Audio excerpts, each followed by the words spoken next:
Well, I think the drilling contractors are doing a very good job because they've got the IADC contract forms, which are very often used domestically, particularly for the smaller drilling operations.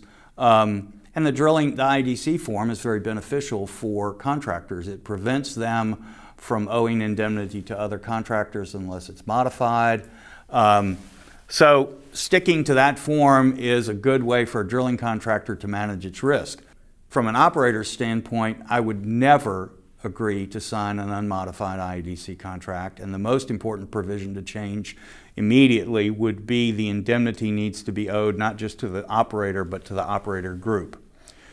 From the operator's standpoint, they've got to understand the necessity for that change. They've got to understand the pitfalls of the IADC contract, because there's some obvious bad things and then there's some sneaky bad things in the IADC.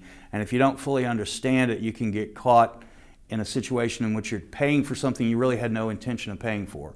An example is the sound location, in which a separate provision says it applies regardless of fault, and all of a sudden there's actually a case in which drilling contractor drilled well number 1 offshore. He was hired to drill well number 2 by the same operator.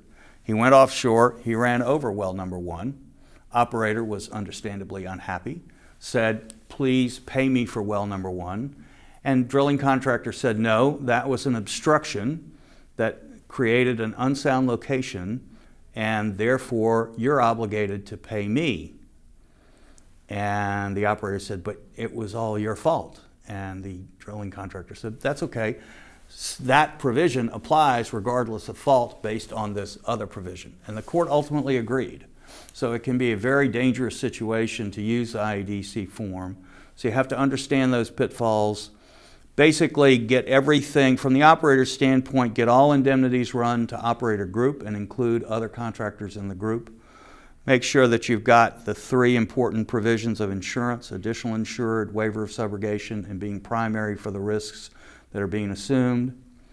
And then make sure that that insurance protection goes to the entire company group, and that you've provided provisions, or you've used provisions in the contract that prevent the contractor from using restrictive additional insured endorsements that would negate the insurance coverage. One of the things that happens domestically in the U.S., it's not as big of an issue internationally, but domestically there are a lot of instances in which insurance may be enforceable even though indemnity is not.